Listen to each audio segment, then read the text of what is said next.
Hello नमस्कार दोस्तों। आप लोग स्वागत फिर से एक न्यू वीडियो में एक नई जानकारी के साथ। आज के हम इस वीडियो में हाई ब्लड प्रेशर के बारे में पूरी जानकारी हम जानेंगे। आज हम जानेंगे कि हाई ब्लड प्रेशर क्या होता है और हम जानेंगे हाई ब्लड प्रेशर किन किन कारणों की वजह से होता है और हम जानेंगे दोस्तों हाई ब्लड प्रेशर होने पर शरीर में क्या क्या लक्षण देखने को मिलते हैं और हम जानेंगे दोस्तों हाई ब्लड प्रेशर को सही करने की कौन कौन सी मेडिसिन आती है।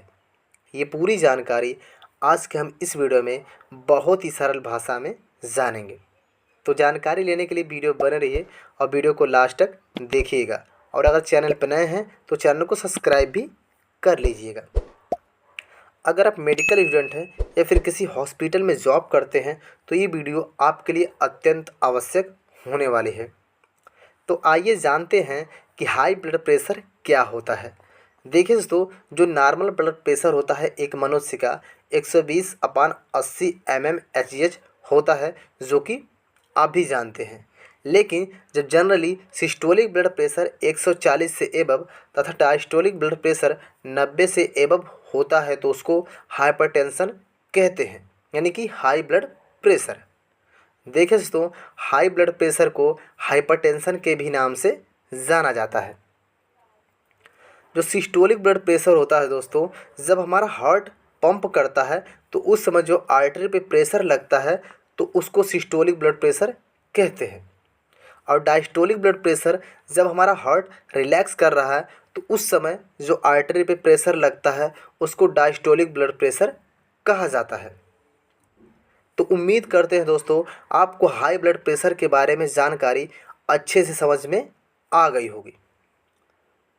और जानकारी समझने के लिए मेरे स्क्रीन पे आपको एक चार्ट लगा है, उसमें देख के आप समझ सकते हैं।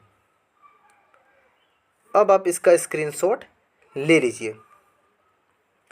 अब जानते हैं दोस्तों टाइप ऑफ हाइपरटेंशन के बारे में, यानी कि हाइपरटेंशन कितने प्रकार का होता है। देखिए दोस्तों, जो हाइपरटेंशन होता है वो दो प्रकार का होता है। जिसे फर्स्ट की अगर हम बात करें तो प्राइमरी हाइपरटेंशन या एसेसिनल हाइपरटेंशन कहते हैं। सेकंड की बात करें सेकेंडरी हाइपरटेंशन। ये दो प्रकार का हाइपरटेंशन पाया जाता है जिसके बारे में हम आगे विस्तार से जानेंगे। फर्स्ट की हम बात करते हैं प्राइमरी हाइपरटेंशन।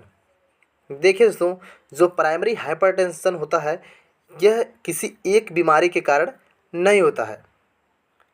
ये प्राइमरी हाइपरटेंशन कई अन्य कारणों की वजह से हो सकता है, जिसके केसेस कुछ इस प्रकार हैं। जैसे फर्स्ट की हम बात करें हेरिडिटी, यानी कि आनुवंशिकता। सेकंड की बात करें हैवी एक्सरसाइज, यानी कि अधिक व्यायाम करने से। थर्ड की बात करें हैवी साल्ट इन डाइट, यानी कि भोजन में अधिक नमक लेने से। और फोर्थ और लास्ट की बात करें ओबेसिटी, यानी कि मोटापा की वजह से। इन कुछ कारणों की वजह से प्राइमरी हाइपरटेंशन आपको हो सकता है। अब आप इसका स्क्रीनशॉट ले लीजिए। अब बात करते हैं सेकेंडरी हाइपरटेंशन के बारे में। देखिए दोस्तों, जो सेकेंडरी हाइपरटेंशन होता है वो किसी बीमारी के कारण आपको हो सकता है। जैसे हम फर्स्ट की बात करें रेनल आर्टरी स्टोनेसिस।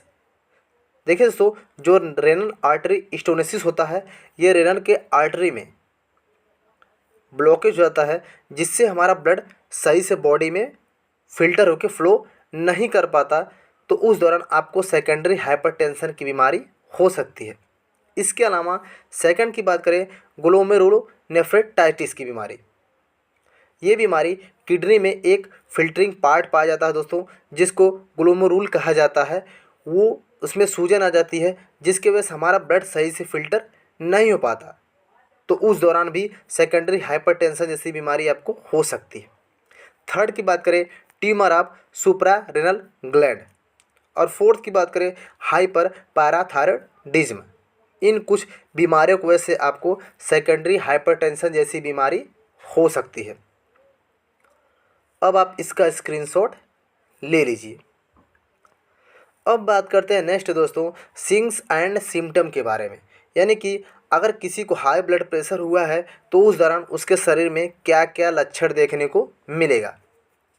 जिसमें फर्स्ट की हम बात करें हेड एच यानी कि सिर दर्द होना, सेकंड की बात करें डाइजेनस यानी कि सिर का चक्कर आना, थर्ड की बात करें वोमिटिंग यानी कि उल्टी का होना, फोर्थ की बात करें वर्टिगो यानी चक्कर आना, फिफ्थ की बात करें कानों में घंटियाँ बजना, सिक्स की बात करें एपिस्टैटिक्स यानी कि नाक से खून बहना। ये कुछ लक्षण देखने को मिल सकते हैं अगर किसी को हाई ब्लड प्रेशर हुआ है तो। अब आप इसका स्क्रीनशॉट ले लीजिए। अब जानते हैं दोस्तों इंट्रोडक्शन के बारे में। अगर आप जनरल प्रैक्टिशियन हैं तो ये बातें आपको हमेशा ध्यान रखनी चाहिए कि 40 वर्ष के अधिक उम्र वाले पेशेंट तथा हाइपरटेंशन की शिकायत वाले पेशेंट का ब्लड प्रेशर आपको चेक करना चाहिए।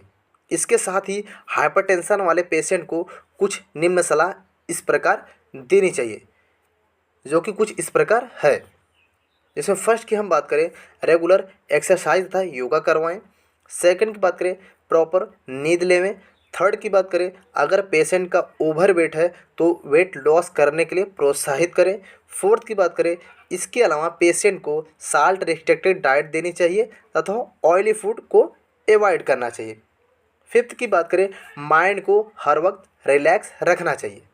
इन सब कुछ बातों का ध्यान रखना चाहिए अगर किसी को हाइपरटेंशन की बीमारी है तो। अब आप इसका स्क्रीनशॉट ले लीजिए। अब जानते हैं दोस्तों ट्रीटमेंट के बारे में। देखिए दोस्तों इसमें हम फर्स्ट की बात करते हैं 1825 टैबलेट के बारे में। इसके कंपोजिशन के बारे में जाने तो इसमें एटेनोनोल मिला के ये टैबलेट बनाया गया है। इसके डोज की बात करें तो 1 गोली रोज़ाना इस टैबलेट को लिया जा सकता है। इसका यूज़ दोस्तों हाई ब्लड प्रेशर, एरिथमिया और प्रिवेंट एंजाइमा चेस्ट पेन में किया जा सकता है। अब आप इसका स्क्रीनशॉट ले सकते हैं। अब बात करते हैं नेक्स्ट टैबलेट का लोसर्टस 50 के बारे में। इस टैबलेट के कंपोजिशन की बात करें तो लोसर्टन पोटेशियम मिला के ये टैबलेट बनाया गया है। इसके डोज की बात करें तो 1 गोली रोज़ाना इस टैबलेट को भी लिया जा सकता है। अब आप इसका भी स्क्रीनशॉट ले लीजिए। अब जानते हैं दोस्तों थर्ड निकार्डिया रिटायर्ड 20 टैबलेट के बारे में। इस टैबलेट की अगर हम कंपोजिशन की बात करें तो इसमें नेफेडिफिन 20 mg मिला के ये टैबलेट बनाया गया है। इसकी अगर हम डोज की बात करें तो 1 गोली रोज़ाना इस टैबलेट को भी लिया जा सकता है। अब आप इसका स्क्रीनशॉट ले लीजिए। अब बात करते हैं नेक्स्ट टैबलेट के बारे में, रिपेस एच के बारे में। इस टैबलेट के कंपोजिशन के बारे में जानें तो इसमें लोसर्टन पोटेशियम तथा हाइड्रोक्लोरोथाइजाइड मिला के ये टैबलेट बनाया गया है। इसके डोज की बात करें तो 1 गोली रोज़ाना इस टैबलेट को भी लिया जा सकता है। अब आप इसका स्क्रीनशॉट ले लीजिए। अब बात करते हैं नेक्स्ट टैबलेट के बारे में, टेलिस्टा एच के बारे में। इसके कंपोजिशन के बारे में हम जाने तो इसमें टेलमेसर्टन तथा हाइड्रोक्लोरोथाइजाइड मिला के ये टैबलेट बनाया गया है। इसके डोज की बात करें तो इसको भी 1 गोली रोज़ाना लिया जा सकता है। देखिए दोस्तों किसी भी टैबलेट को लेने से पहले एक बार अपने डॉक्टर से परामर्श या सलाह लेके ही लीजिएगा। अपने से कभी भी भूल के लेने की कोशिश मत करिएगा। और एक बात ध्यान दीजिएगा दोस्तों, यदि कोई पेशेंट अस्थमैटिक है तो उसको बीटा ब्लॉकर टैबलेट का यूज़ न करें। इन बातों का आप ध्यान रखिएगा। और किसी भी मेडिसिन को यूज़ करने से पहले एक बार अपने डॉक्टर से परामर्श या सलाह ज़रूर लीजिएगा। तो मुझे उम्मीद है दोस्तों इस वीडियो से आप हाई ब्लड प्रेशर के बारे में जानकारी पूरी तरह से समझ में आ गई होगी। अगर इस वीडियो से आपको थोड़ी सी भी जानकारी मिली हो तो वीडियो को लाइक कर देना, चैनल पर सब्सक्राइब कर देना। चलिए मिलते हैं आपको फिर से एक नई वीडियो में ऐसी एक नई जानकारी के साथ। तब तो लीजिए जय हिंद, वंदे मातरम।